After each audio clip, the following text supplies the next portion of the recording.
The rain pattered against the hospital window, creating a soft rhythm that almost, but not quite, drowned out my daughter's hungry cries.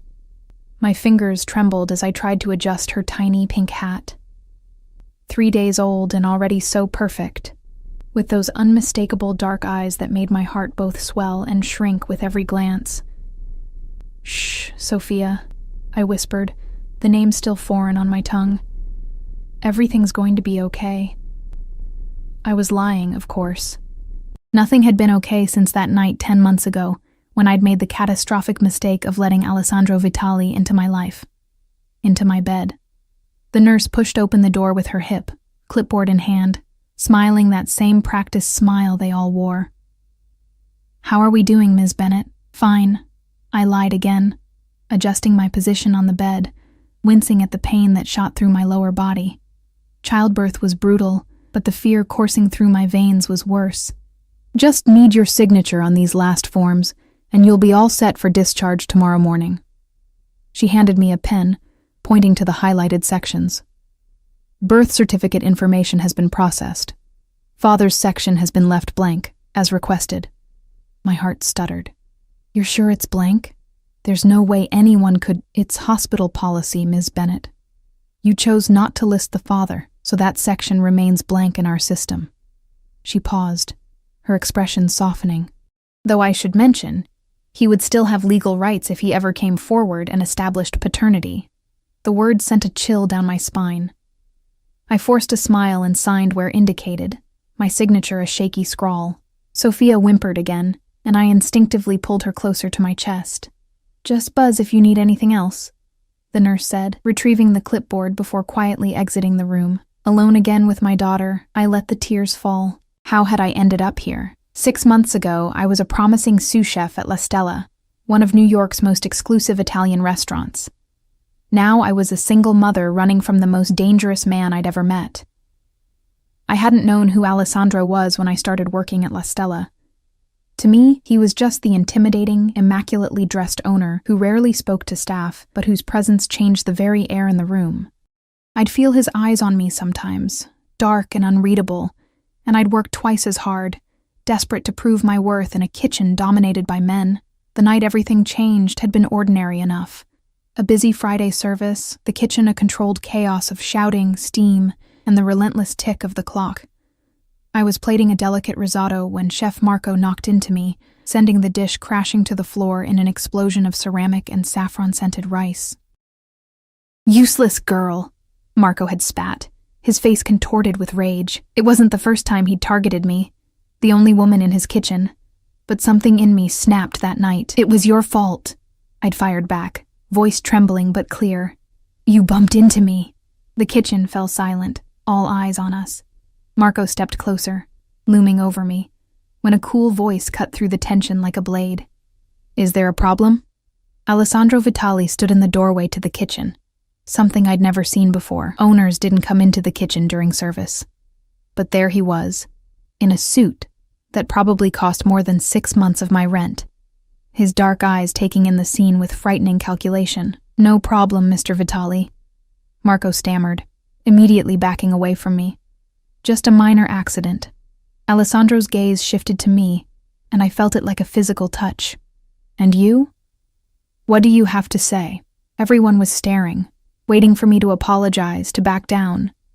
But that same reckless courage that had made me challenge Marco pushed me forward. "He bumped into me and then blamed me for the mistake," I said, meeting Alessandro's eyes directly. "It happens often." A muscle twitched in Alessandro's jaw. He said nothing for a long moment, then glanced at his watch, a gleaming thing that caught the light. "My office." "After service," he said to me, before turning to Marco. "You too." With that, he was gone, leaving behind a scent of expensive cologne and palpable tension. "You're dead," Marco hissed at me when service finally ended 3 hours later. I'd shakily cleaned my station, certain I was about to lose the job I'd fought so hard for. On trembling legs, I made my way to Alessandro's office on the top floor, above the restaurant. The hallway was silent, plushly carpeted in deep red. 2 men in dark suits stood outside a heavy wooden door. They didn't speak, simply nodded at my approach and opened the door. Alessandro's office was nothing like I'd imagined. Instead of the ostentatious luxury I expected, it was almost austere, dark wood, leather, and glass. A single painting on the wall, something modern and vaguely disturbing, all sharp lines and blood reds. He sat behind a massive desk, writing something in a leather-bound book. He didn't look up when I entered, nor did he acknowledge Marco's arrival moments later. Finally, he closed the book and leaned back in his chair. "Marco," he said, his voice deceptively soft. "You've been with me for 5 years." "Yes, sir," Marco replied, standing straighter. "In those 5 years, I've had to replace 11 female staff members because of complaints about your behavior." Marco paled. "Sir, I don't like waste, Marco. Training new staff is expensive. Talented staff, even more so." Alessandro's eyes flicked to me, then back to Marco. "Ms. Bennett here has exceptional reviews from customers. Her risotto is apparently the best thing on the menu." I blinked in surprise. I hadn't known he was aware of my cooking, let alone my name. "She's adequate," Marco muttered. Alessandro's expression didn't change, but something in the air did. "You're fired, Marco. Collect your things. My men will escort you out." Marco's face contorted with rage and disbelief. "Because of her? She's nothing. Just some girl who, because of you." Alessandro cut him off, voice like ice. "Because you cost me money and talent. Now get out before I decide to express my disappointment more thoroughly." The threat hung in the air, unspecified but chilling. Marco shot me a look of pure hatred before storming out. Left alone with Alessandro, I felt the weight of his attention like a physical thing. He studied me for a long, uncomfortable moment. "Sit," he finally said, gesturing to the chair across from him. I sat, hands folded tightly in my lap. "How long have you worked here, Ms. Bennett?" 11 months, I replied, proud that my voice didn't shake. "And before that? Culinary school? Small restaurants in Boston?" He nodded, as if confirming something he already knew. "Your application said you specialized in Northern Italian cuisine." "Yes, my grandmother was from Milan." A spark of interest flickered in his dark eyes. "Is that so?" I nodded, unsure why it mattered. "You're now head chef," he said abruptly. Effective immediately. My mouth fell open. What? But I've never run a kitchen before. You have talent. The rest can be learned." He stood, moving around the desk with fluid grace. Up close, he was even more imposing. Tall, broad-shouldered, with features that seemed carved from stone, handsome in a dangerous, forbidding way. "I don't understand," I said weakly. "What don't you understand?" He leaned against the desk, too close now, his cologne wrapping around me, sandalwood and something darker. "Why me?" His lips curved into something not quite a smile. "I reward loyalty and courage, Ms. Bennett. You stood up to Marco when others wouldn't. That interests me." There was something in the way he said "interests" that sent a shiver down my spine, not entirely from fear. "Thank you for the opportunity," I managed. "Emma," he said, my first name in his mouth sounding strangely intimate. "May I call you Emma?" I nodded, not trusting my voice. "Come to dinner tomorrow night. We'll discuss your vision for the menu." It wasn't a request. I knew that, even then. "Yes, Mr. Vitali. Alessandro," he corrected, reaching out to brush an escaped strand of hair from my face. His fingers were warm against my skin, the touch lingering just a second too long. "I think we're going to work very well together, Emma." How naive I'd been, how completely, stupidly blind.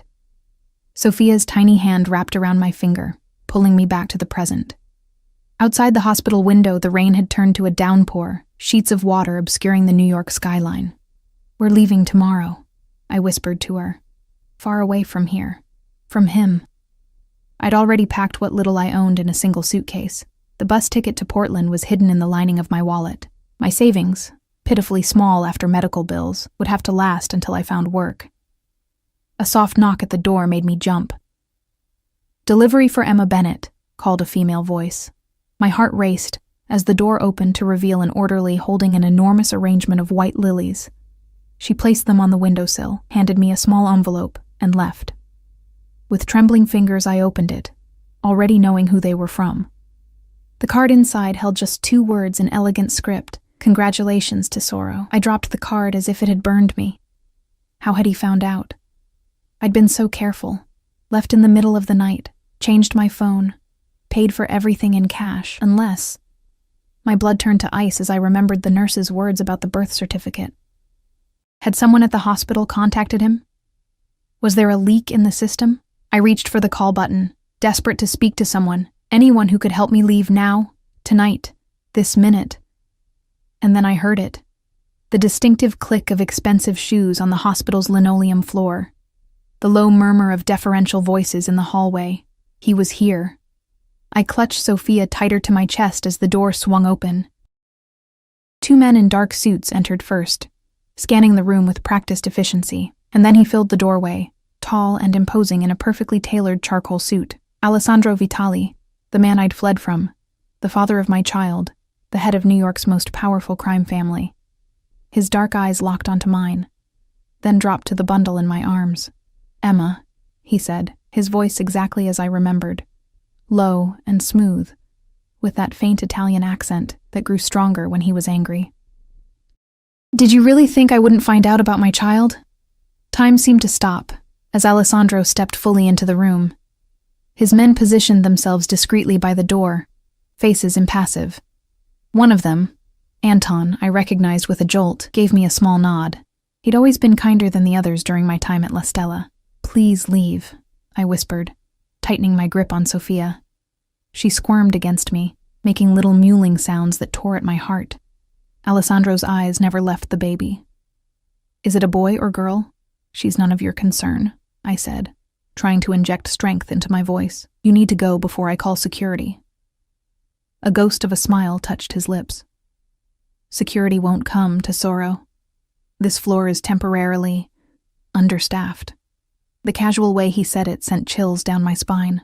Of course he would have arranged everything perfectly. Alessandro Vitali left nothing to chance. He moved closer, each step deliberate. I pressed myself back against the pillows, as if I could somehow melt into the hospital bed and disappear. "May I see her?" he asked, his voice surprisingly gentle. "No." His jaw tightened at my defiance, but he stopped his approach. "You named her?" I hesitated, seeing no harm in answering. "Sophia."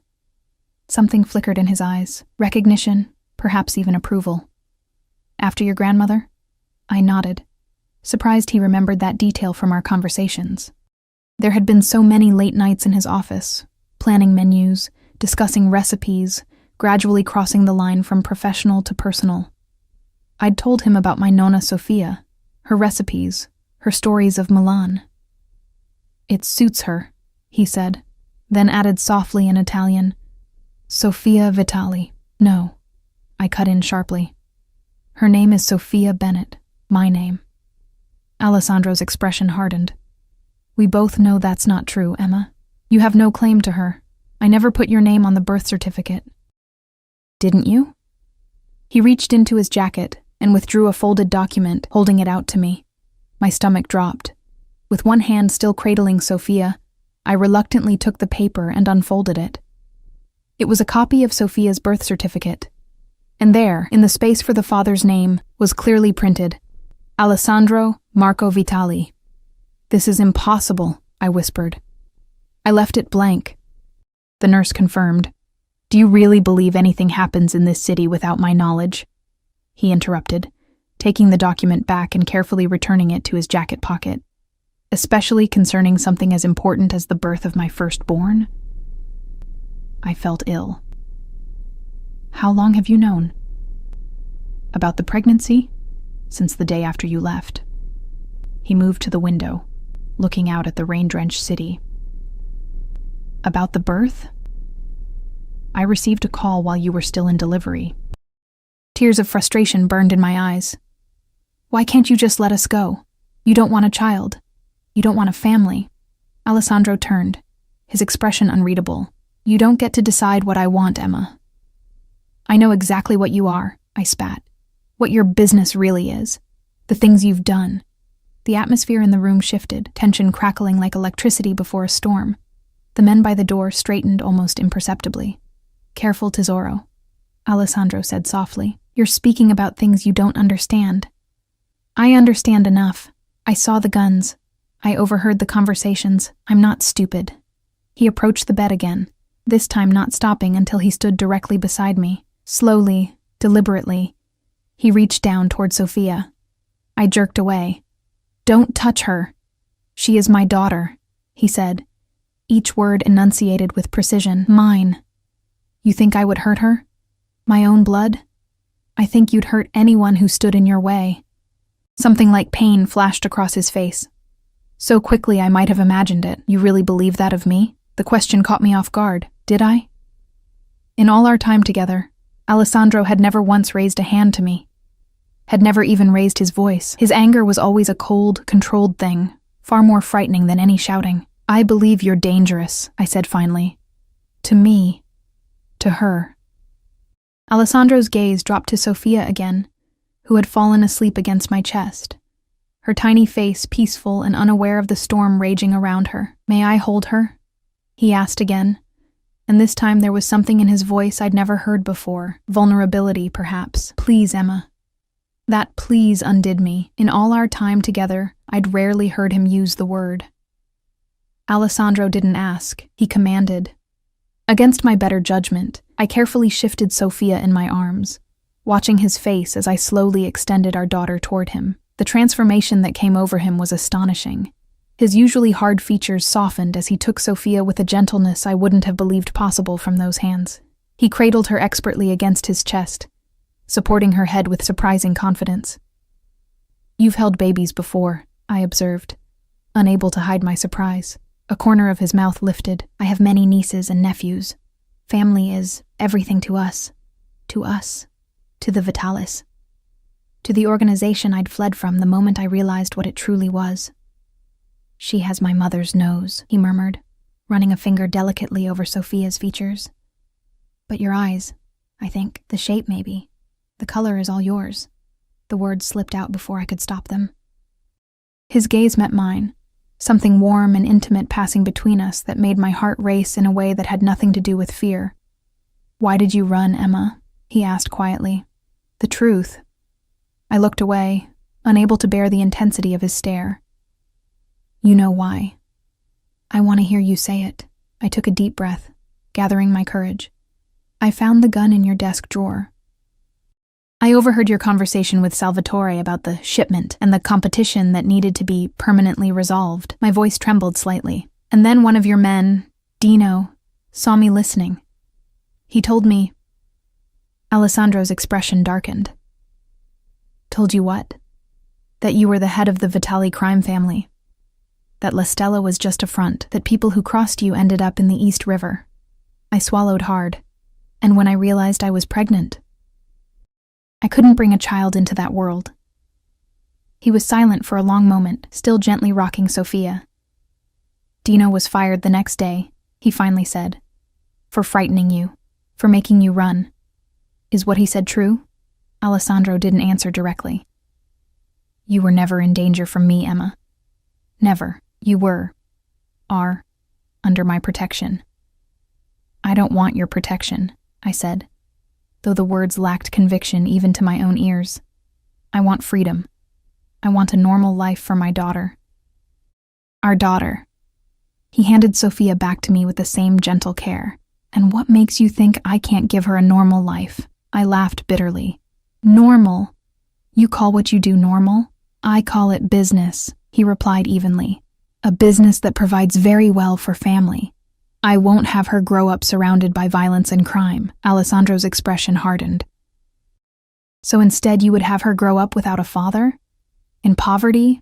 Running from place to place? He gestured at my small bag in the corner. What's your plan, Emma? Where were you going to take her? I remained silent, unwilling to reveal my plans. He sighed, running a hand through his dark hair, a rare gesture of frustration. Portland, Oregon, he said, making my blood freeze. One-way bus ticket, leaving tomorrow morning. How did you? It doesn't matter. He cut me off, straightening his already perfect cuffs. That plan is no longer viable. Anger flared in me, burning through the fear. You don't get to decide that. You don't own me, Alessandro. No, he agreed, surprising me. I don't. But I do have legal rights to my daughter, as that birth certificate proves. The implication was clear. He could take her from me if he wanted to. My arms tightened protectively around Sophia. I won't let you, I whispered fiercely. It doesn't have to be a fight, Tesoro. His voice softened as he used that endearment again, treasure. I have a proposal. Suspicion coiled in my stomach. What kind of proposal? Come back to New York with me. There's a penthouse in my building, separate from my own residence, private, secure.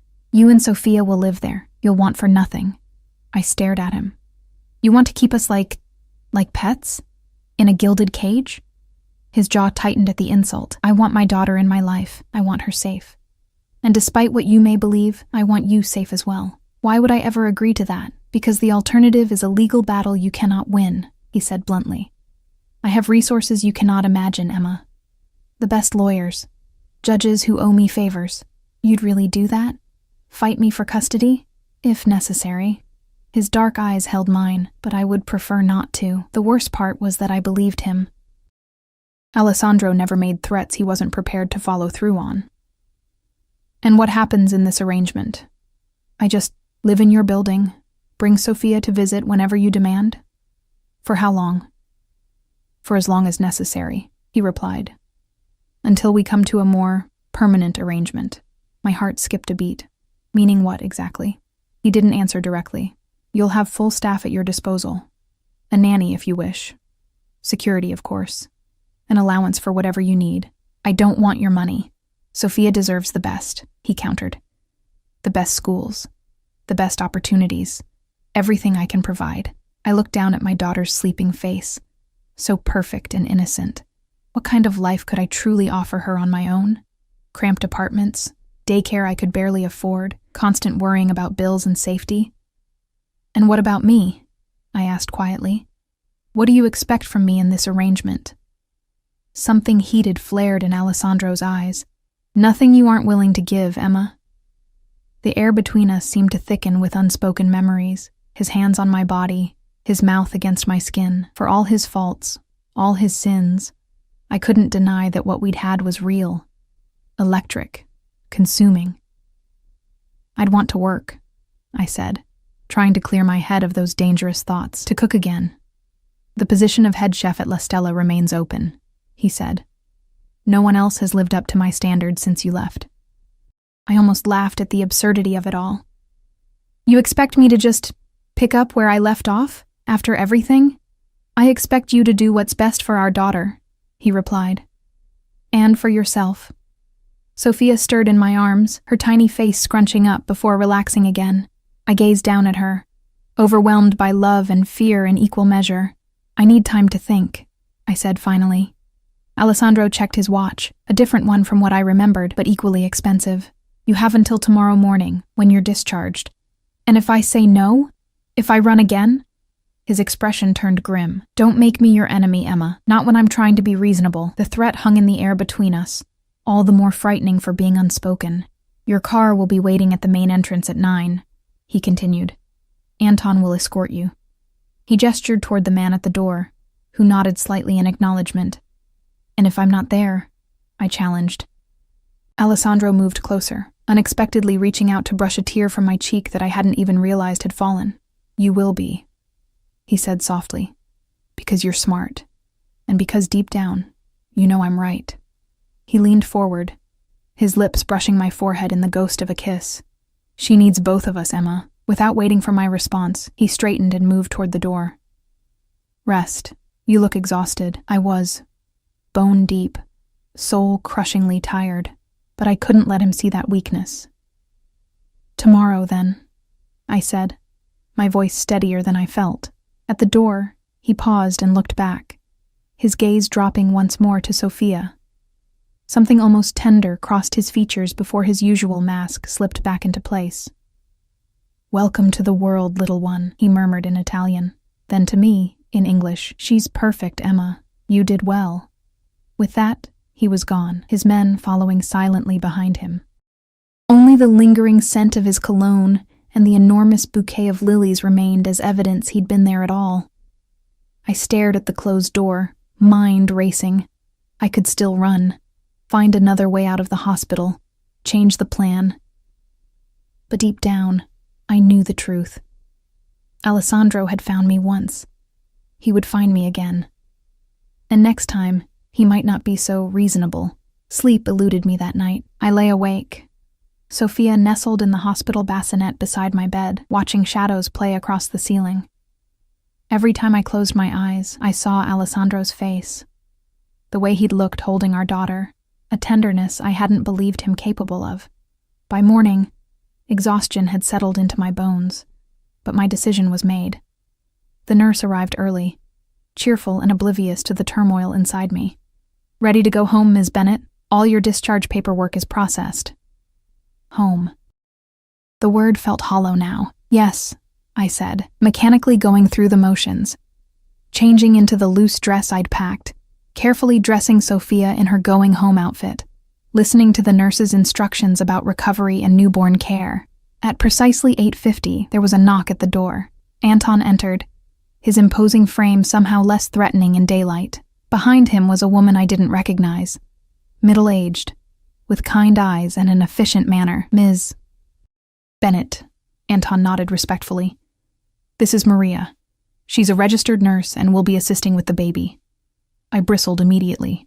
"I don't need Mr. Vitali's orders," Anton cut in gently but firmly. "For both your comfort and safety." Maria stepped forward, her smile professional but warm. "I've been working with the Vitali family for 15 years, Ms. Bennett. I helped raise Mr. Vitali's nieces and nephews." She glanced at Sophia. "She's beautiful. May I?" Something in her manner, genuine, maternal, made me relent. I carefully handed over my daughter, watching like a hawk as Maria expertly checked her over.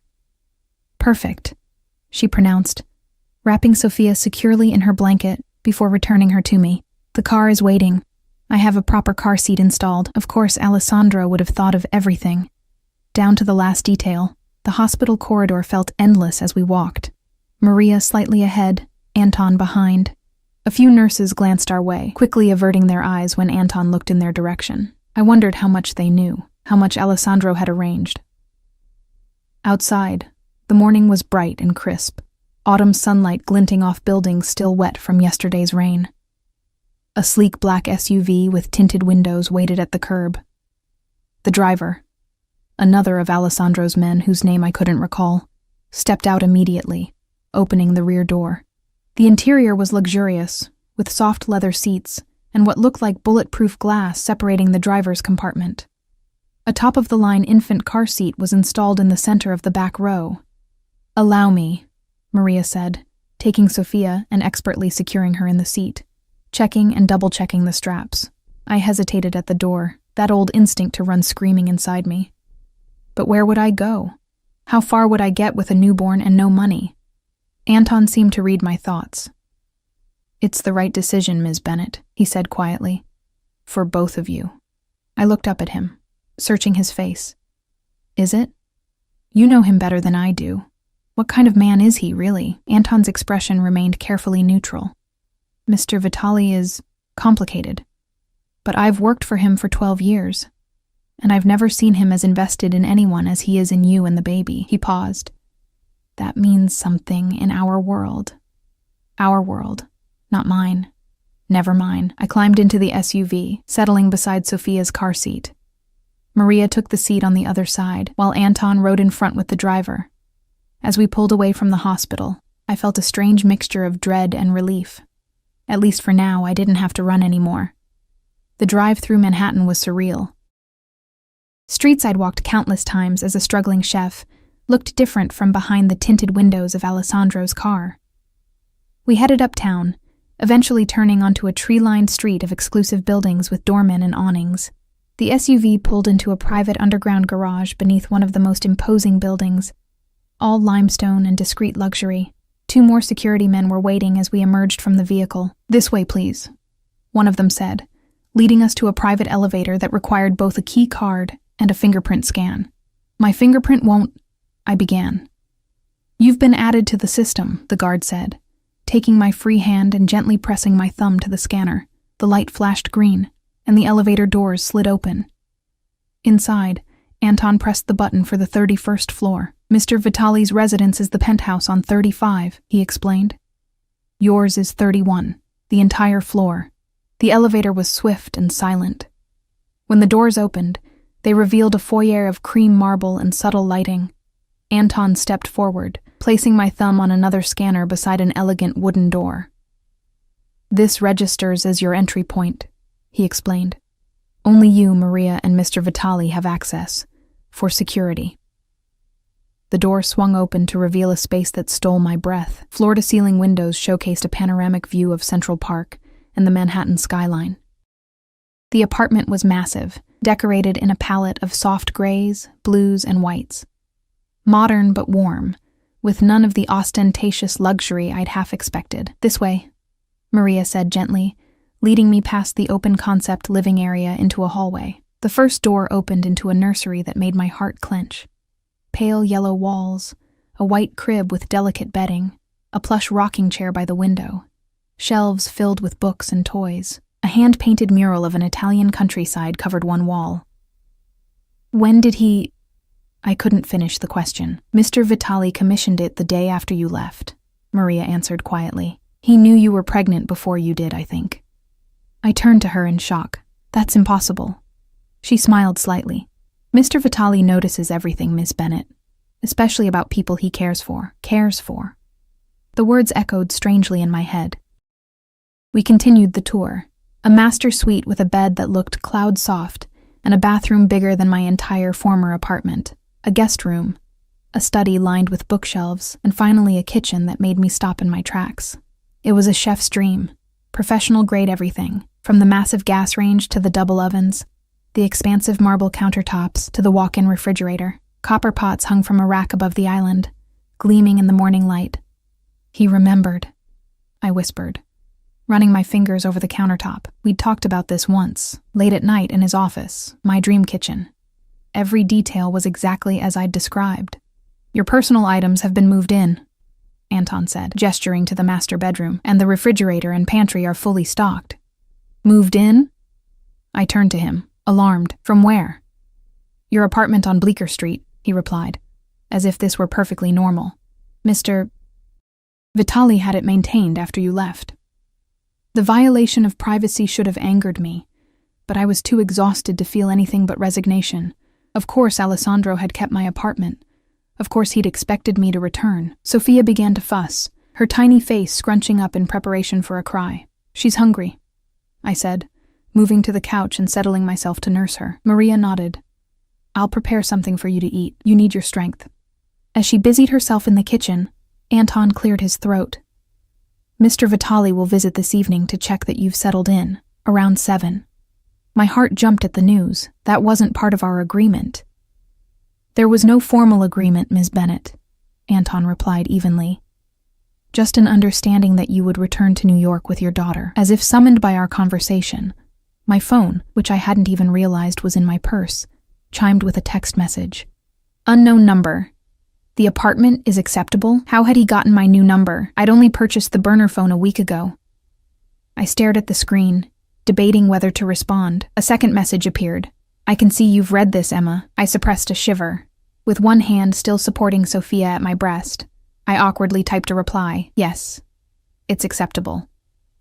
His response was immediate. "Good. We'll discuss terms this evening." Terms. As if this were a business transaction.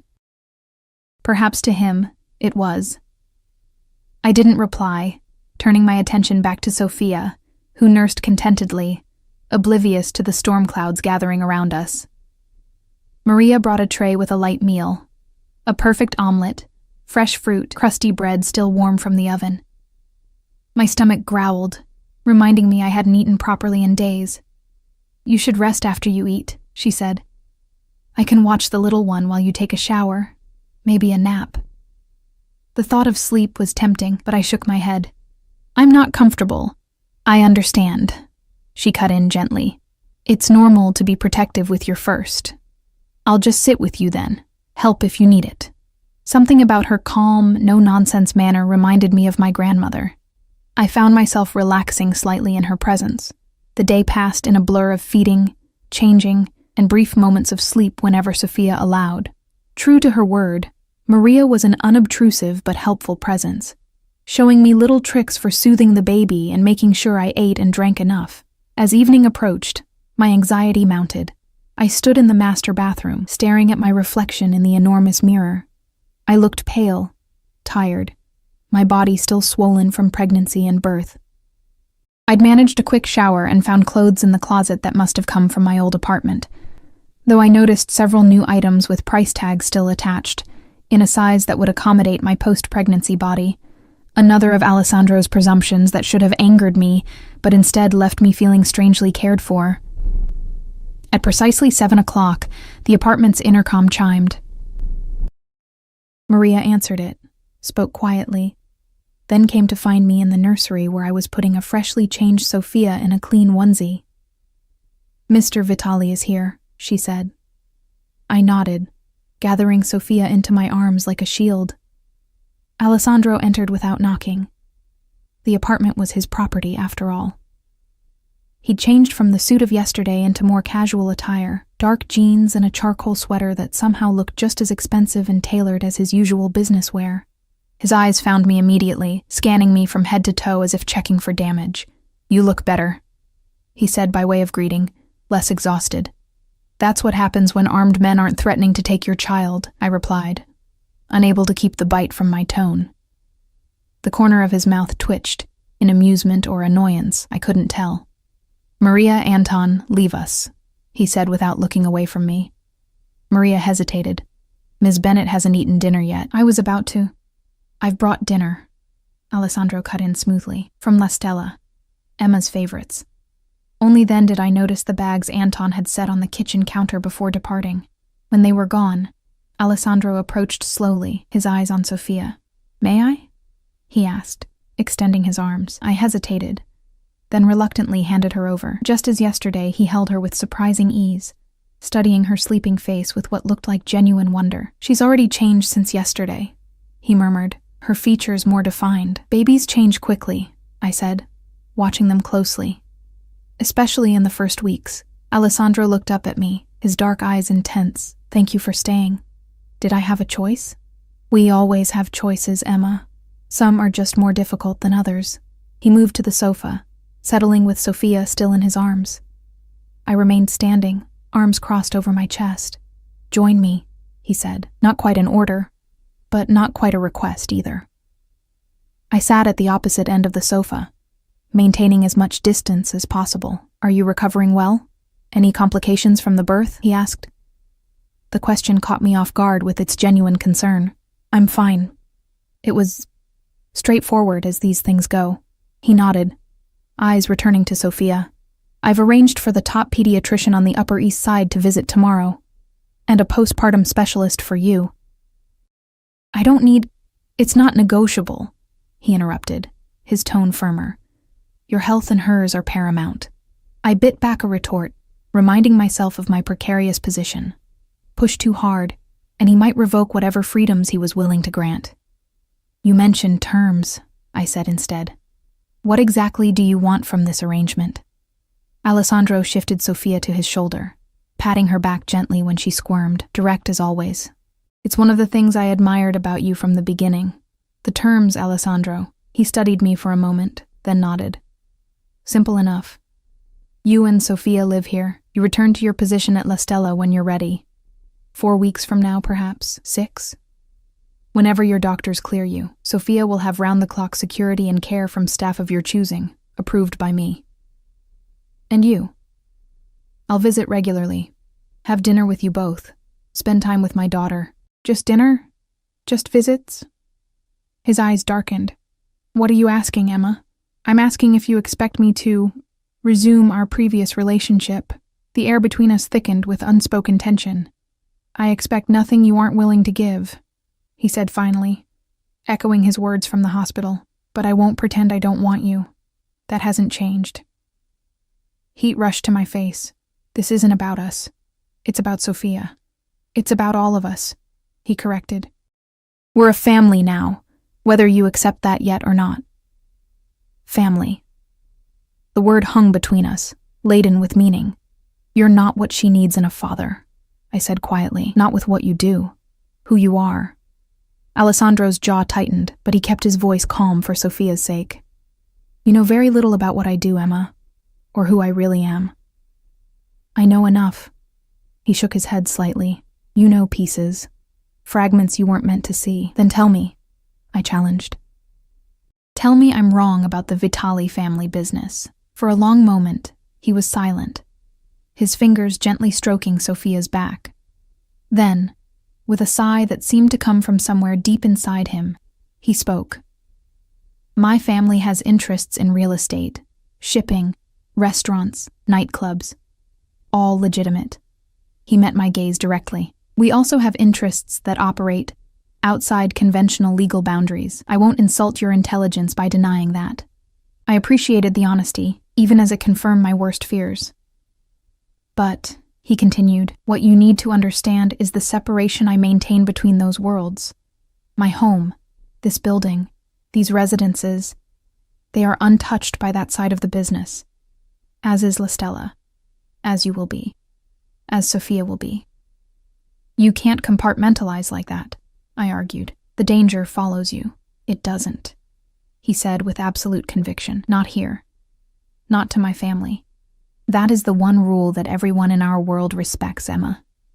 Family is sacred. Protected. I wanted to believe him. Some foolish, vulnerable part of me desperately wanted to accept his assurances that we could exist in a safe bubble, untouched by the darkness of his other life. But I knew better. What about your enemies? I asked. The competition I heard you discussing with Salvatore? Alessandro's expression hardened. They would never dare touch my family. The retaliation would be absolute. The cold certainty in his voice sent a chill through me, reminding me exactly who I was dealing with. That's supposed to comfort me? That you'd kill anyone who threatened us? Yes, he replied simply. It should. Sophia squirmed in his arms, making small fussing noises that would soon turn to cries. I reached for her automatically. She's hungry, I said, taking her from him. Alessandro watched as I adjusted my shirt to nurse, his eyes darkening with an emotion I couldn't quite name. Protectiveness? Possession? Something more complex? I should warm the food, he said abruptly, rising and moving to the kitchen. I blinked in surprise. Alessandro Vitali, feared Mafia boss, warming up takeout containers. The domesticity of the scene was so incongruous I almost laughed. As Sophia nursed, I watched him move efficiently around the kitchen, finding plates and utensils as if he'd been there before. Perhaps he had. This was his building, after all. How often did you come here? I asked. While you were having it prepared for us. He glanced over his shoulder. Every day. Sometimes twice a day, to check the progress. Why? He paused, considering the question. Because it needed to be perfect, for both of you. The sincerity in his voice caught me off guard. It was easy to dismiss Alessandro as simply dangerous, calculating, controlling. But moments like this complicated the picture, made him human in ways I didn't want to acknowledge. He returned with 2 plates of steaming food, my favorite risotto from La Stella, along with the roasted vegetable salad I'd created for the menu. Can you eat while feeding her? He asked, setting the plates on the coffee table. I nodded, shifting Sophia slightly to free one hand. Alessandro sat beside me, closer now, our thighs almost touching. Who's running the kitchen at La Stella now? I asked, more to break the tension than from real curiosity. Marcos. He's adequate, not as innovative as you. Alessandro took a bite of the risotto. He follows your recipes precisely, but they lack something when you're not there to make them. Soul, I said automatically. He looked at me, a rare smile touching his lips. Yes, exactly. We ate in surprisingly comfortable silence for a few minutes, the only sound Sophia's soft nursing and the clink of silverware on fine china. I hadn't realized how hungry I was until the first bite of that familiar risotto, rich with wild mushrooms and white truffle, finished with aged Parmigiano Reggiano and just a hint of lemon zest. It's exactly as I remember, I said softly. I made sure of it. Alessandro's voice was equally quiet. The kitchen has been preserved exactly as you left it. Your station untouched. I glanced at him. That's excessive. He shrugged, unapologetic. I knew you'd be back. Such confidence, I muttered. Not confidence. Determination. His eyes held mine. When I want something, Emma, I don't stop until I have it. The intensity in his gaze made me look away first. Sophia had finished nursing and was drifting off to sleep against my chest. I adjusted my clothing and carefully shifted her to my shoulder to burp. May I? Alessandro asked, setting down his empty plate and extending his hands. Reluctantly, I passed Sophia to him, watching as he expertly positioned her against his broad shoulder, one large hand supporting her tiny body, the other gently patting her back. The tenderness with which he handled her continued to surprise me. You're good with her, I admitted. Children respond to confidence, he said. And gentle handling. Is that how you approach everything? Confidence and gentle handling when necessary? His eyes met mine, understanding my deeper question. Not everything, but the things, the people, that matter most, yes. Sophia gave a small burp, and Alessandro smiled, a genuine smile that transformed his usually stern features. It was moments like these that had drawn me to him in the first place, those rare glimpses of the man behind the formidable exterior. She'll need to be changed soon, I said, finishing my food. I can do it. I raised an eyebrow skeptically. You doubt me? There was a hint of amusement in his voice. I can't quite picture the great Alessandro Vitali changing dirty diapers. He rose smoothly, Sophia still securely in his arms. Then allow me to surprise you, Tesoro. I followed him to the nursery, watching in disbelief as he efficiently laid Sophia on the changing table, gathered supplies, and proceeded to change her diaper with practiced ease. He spoke softly to her in Italian the entire time, terms of endearment that made my heart twist painfully in my chest. Where did you learn to do this? I asked when he'd finished, redressing Sophia in her onesie. I told you. Many nieces and nephews. He lifted Sophia, cradling her against his chest. Family is everything to us, Emma. Children are cherished, protected. The most important legacy we have. There was something in his voice, a depth of conviction, that made me believe him, at least about this. I want her to have a normal life, I said quietly. School friends, playground visits, birthday parties. Not guards in fear and isolation. Alessandro's expression softened as he looked down at our daughter. She can have those things, with proper precautions. Armed bodyguards at a children's birthday party isn't normal, Alessandro. Security can be discreet. He placed Sophia gently in her crib, adjusting her blanket with careful precision. And necessary, Emma. Even if I were just a wealthy restaurateur, she would need protection. The children of privilege always do. I couldn't argue with that logic, though I wanted to. The soft glow of the nursery nightlight cast shadows across Alessandro's face, highlighting the sharp angles of his cheekbones, the strong line of his jaw. He looked both dangerous and vulnerable, standing over our daughter's crib, and the contradiction made my heart race. Will you at least consider it? He asked, turning to face me. A real attempt at making this work, for her sake. For her sake. Not for his. Not for mine. For Sophia's. I'll try, I said finally. But I have conditions. Something like respect flickered in his eyes. Name them. I want to work, not just at La Stella. I want to explore other opportunities too. Consulting. Maybe teaching cooking classes. He nodded slowly. Acceptable, with proper security arrangements. I choose the staff that interacts with Sophia. Final say is mine. Within reason. All staff must pass my security checks. I took a deep breath. And I want honesty. No more secrets, Alessandro. If I'm going to raise our daughter in your world, I need to understand the risks. The real risks. He was silent for a long moment, considering. Then he stepped closer, close enough that I could smell his cologne, feel the warmth radiating from his body. That's a dangerous request, Emma. Information is liability in my world. It's non-negotiable, I said firmly. I don't need operational details. Just context. Understanding. Alessandro studied my face, his dark eyes unreadable. Very well, but that honesty must go both ways. Meaning no more running, he said, his voice hardening slightly. No more secrets on your side either. If you're unhappy, if you're afraid, you come to me, directly, no intermediaries. The implication was clear. No going to the authorities, no seeking outside help. Agreed, I said, knowing I had little choice. He nodded, seemingly satisfied. Then we have an understanding. We stood together in silence for a moment, watching Sophia's tiny chest rise and fall with her peaceful breaths. In sleep, her face relaxed into an expression of perfect innocence that made my throat tighten with emotion. She deserves better than both of us, I whispered. Perhaps, Alessandro agreed softly, but she has us nonetheless. We'll have to be better for her. It was the vulnerability in his voice that undid me, the rare admission that he, too, had doubts. Without thinking, I reached out, touching his arm gently. He went still under my touch, his eyes finding mine in the dim light. Stay, he said suddenly. Tonight, with both of you. I tensed, withdrawing my hand. Alessandro, not like that, he clarified quickly.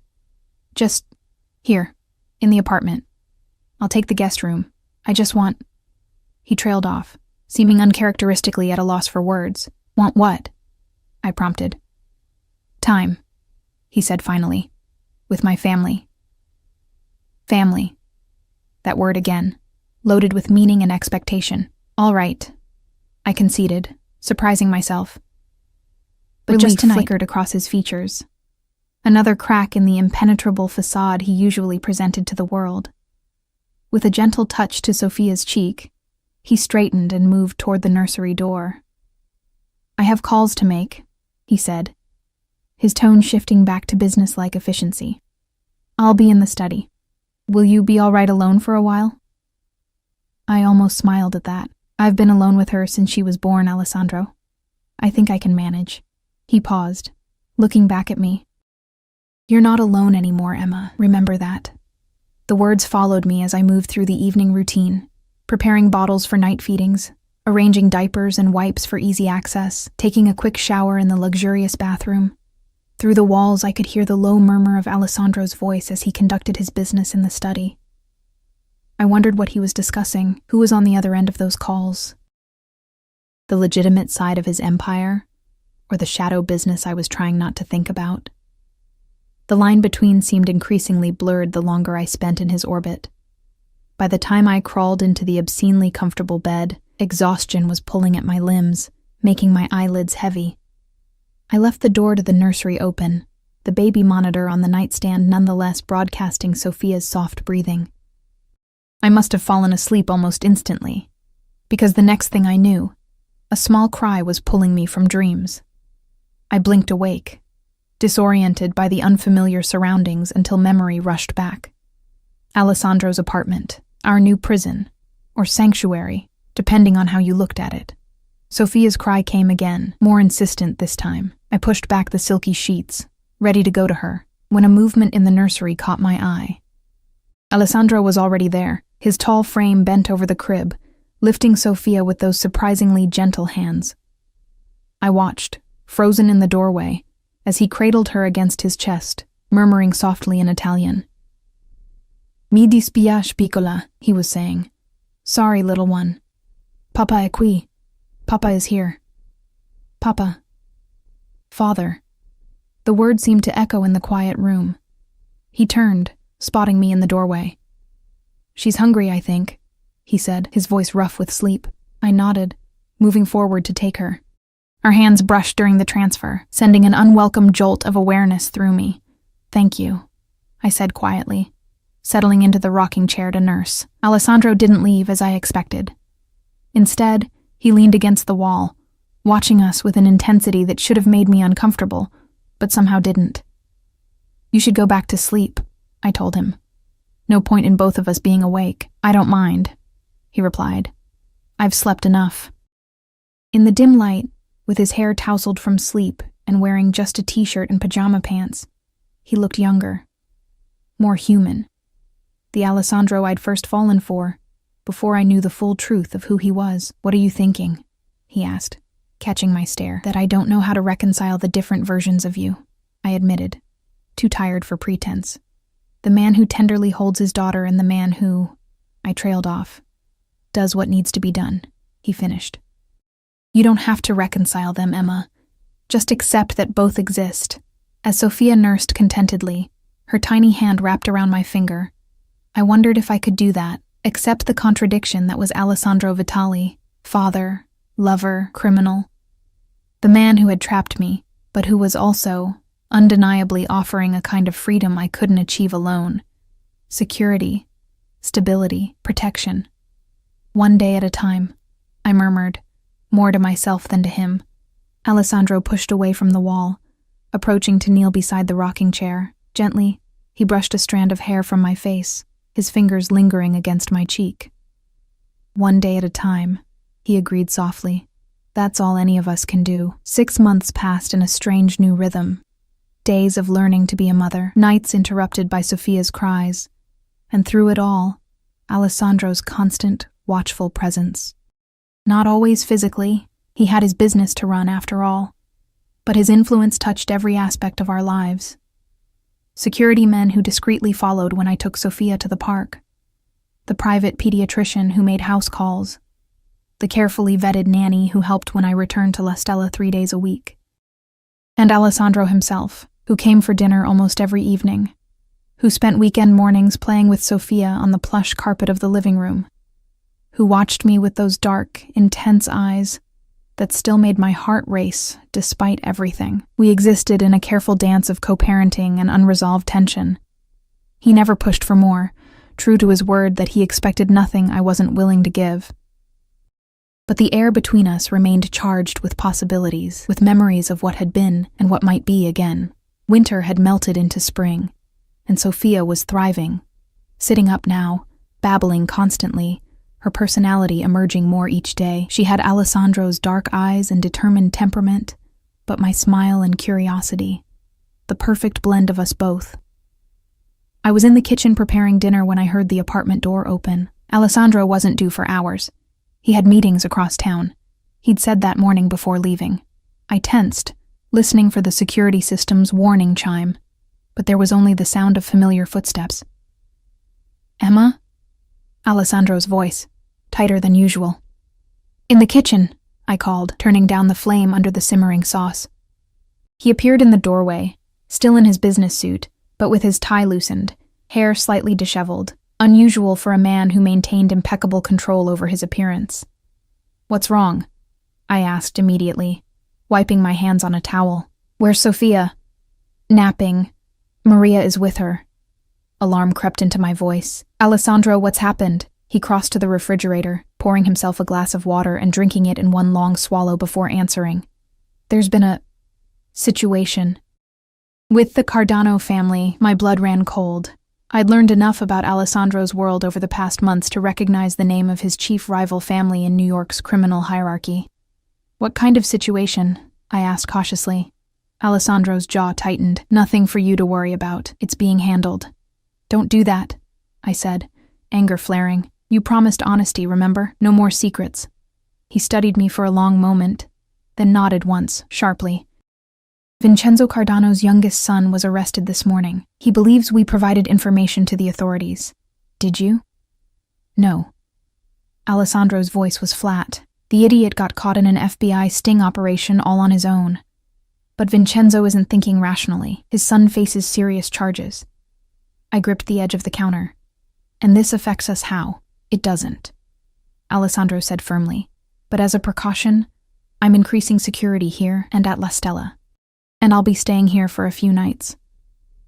Not in the guest room as he had occasionally in the past, I realized from his expression. He meant with me. With us. "Is it really that serious?" I whispered. Alessandro moved closer, his hands coming to rest gently on my shoulders. "It's just a precaution, Tesoro. You and Sophia are well protected, but I would feel better being here." The genuine concern in his eyes made my protest die in my throat. Over the months, I'd seen this side of him more and more. The protector, the caretaker. It complicated the image I'd built of him as simply a dangerous criminal. "All right," I agreed softly. Relief flickered across his features. His hands slid down my arms in a gesture that was almost a caress before he stepped back, maintaining the careful distance he always kept between us. "I need to make some calls," he said. "Then I'll help with dinner." I nodded, turning back to the stove as he disappeared toward the study. My hands trembled slightly as I stirred the sauce, not entirely from fear, I realized with a jolt of surprise. Part of me welcomed the excuse for Alessandro to stay, to breach the careful separation we'd maintained. What did that say about me, about the woman I was becoming in this strange half-life? By the time Alessandro returned, I had managed to calm my thoughts and focus on finishing dinner. He'd changed into casual clothes, dark jeans and a simple gray Henley that did nothing to diminish his commanding presence. "Situation resolved?" I asked, setting plates on the kitchen island. "In progress," he replied, coming to stand beside me. "The additional security is in place. Anton is personally supervising." I nodded, oddly reassured. Anton had become something of a fixture in our lives, a steady presence whose loyalty to Alessandro was matched only by his surprising gentleness with Sophia.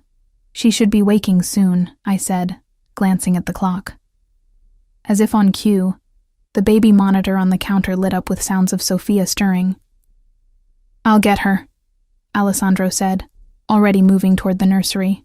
I watched him go, struck by how natural this domestic scene had become, Alessandro rushing to tend to his daughter, me preparing dinner in our shared home. If anyone had told me a year ago that I would be living this life, I would have called them insane. Yet, here we were, and the most unsettling part was how right it sometimes felt. I heard Alessandro's low voice through the monitor, speaking to Sophia in Italian as he always did.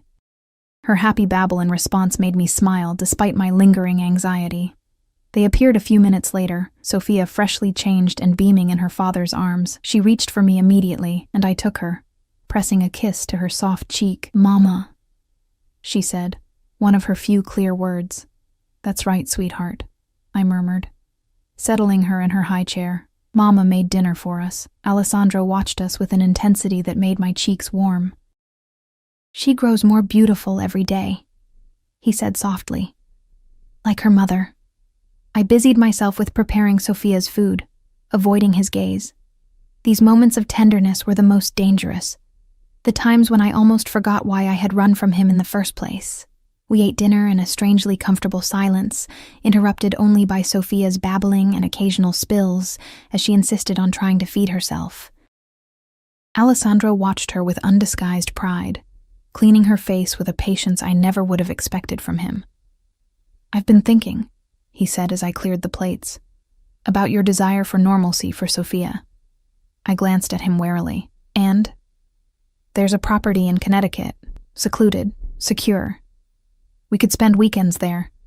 Give her space to play outdoors without constant vigilance." The offer took me by surprise. "You'd leave the city? Your business?" "For weekends, yes."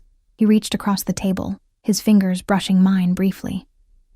"For both of you, I would make adjustments."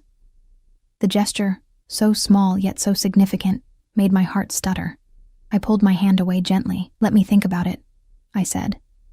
He nodded, accepting my hesitation without pushback, another change from the controlling man I'd first known. We settled into the evening routine, bathing Sophia, reading her stories, putting her to bed. Alessandro took over the final step, rocking her gently while singing an Italian lullaby in his surprisingly melodic voice. I watched from the doorway, emotion tightening my chest at the tenderness on his usually guarded face. "She's asleep," he whispered finally, carefully laying Sophia in her crib.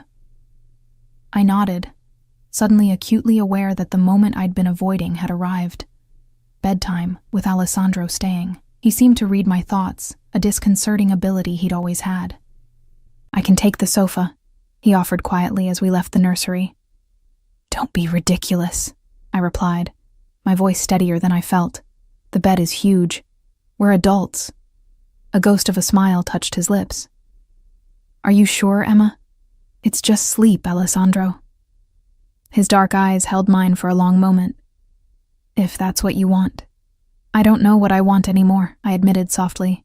It was the most honest thing I'd said in months. Alessandro reached out slowly, giving me time to retreat, and brushed his knuckles against my cheek. Then we'll wait until you do. That night, lying beside him in the darkness, separated by just inches of cool sheets, I found myself revisiting the path that had brought us here, the fear and anger that had driven me to flee with our unborn child, the months of running and hiding, the shock of his reappearance in my hospital room, and then the gradual shift since then. The Alessandro I'd come to know as Sophia's father, patient, gentle, fiercely protective. The man who ran a criminal empire yet read bedtime stories with different voices for each character. The contradiction that both terrified and fascinated me. You're thinking too loudly. His voice came through the darkness, startling me.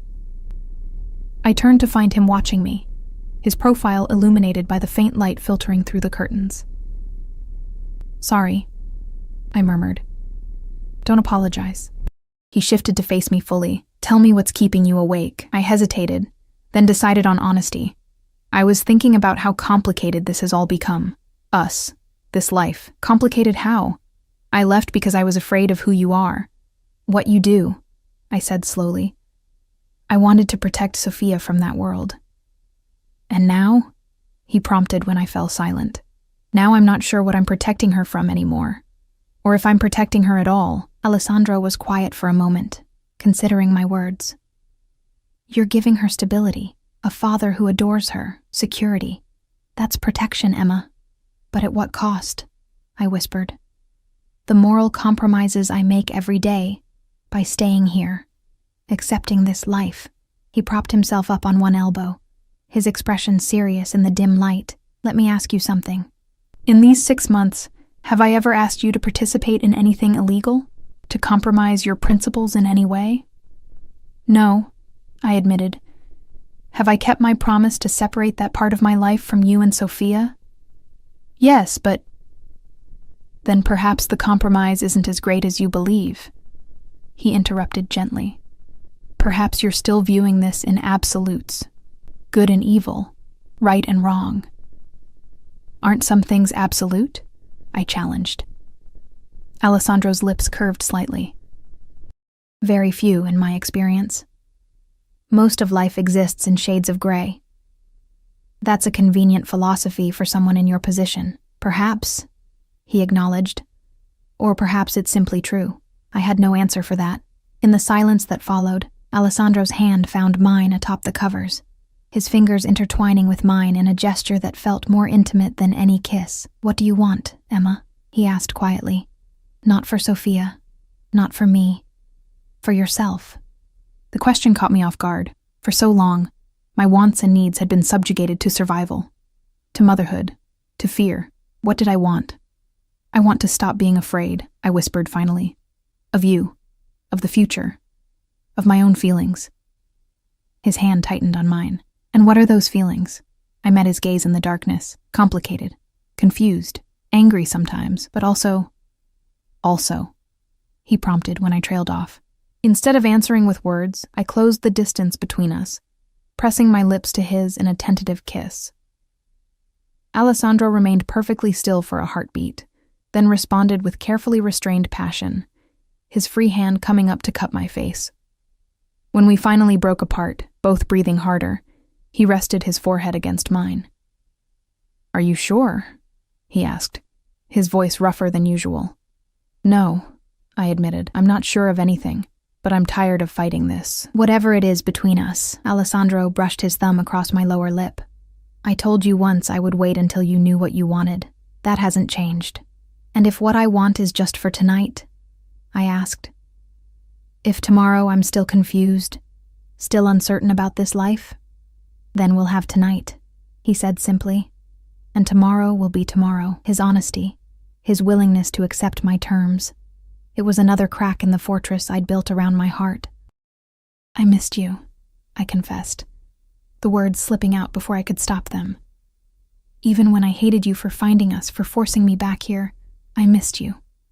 Alessandro pulled me closer, his arms encircling me with surprising gentleness. I missed you every moment you were gone, Tesoro. every single moment. A year later, I stood on the deck of the Connecticut house, watching as Alessandro pushed Sophia on the swing he'd installed beneath the old oak tree. Her delighted laughter carried across the expansive lawn, mixing with the chirping of birds and the distant sound of the stream that marked the property's boundary. The weekend retreat had become a regular part of our lives, along with many other changes. I was now running my own small cooking school in a space adjacent to La Stella, teaching classes 3 days a week while still overseeing the restaurant's menu. Alessandro had made adjustments too, delegating more of his business to trusted lieutenants, spending more time with us, creating the separation between his worlds that I had once thought impossible. Was it perfect? No. There were still moments of fear when I glimpsed the darker side of his life. A tense phone call, an unexpected security threat, the deferential fear with which some people still treated him. But there were also moments of surprising joy and normalcy. Sunday dinners with his mother and sisters, Sophia's first steps, captured on video and replayed countless times, quiet evenings when it was just the three of us, a family in spite of everything. "What are you thinking about so seriously?" Alessandro asked, coming up behind me with Sophia in his arms, her little head resting on his shoulder, eyes heavy with impending nap time. "Us," I said honestly. "This life we've built. It's not what I imagined." "Better or worse?" he asked, shifting Sophia to his other arm when she squirmed. I considered the question carefully. Different, complicated, but ours. Alessandro smiled, a genuine smile that still transformed his face, made him look younger, more carefree. I can live with that assessment. As he carried Sophia inside for her nap, I remained on the deck, reflecting on the journey that had brought us here, from fear to understanding, from hiding to acceptance. From running to choosing to stay. I had hidden my baby from the Mafia boss until he saw the birth certificate with his name, but in doing so, I had inadvertently found my way to a life I never could have imagined. Complex, challenging, but undeniably rich with love and possibility. The path forward wouldn't always be easy. Alessandro's world would always contain shadows I couldn't fully understand or accept, but we had found our balance, our compromise, our own definition of family. And for now, for today, that was enough.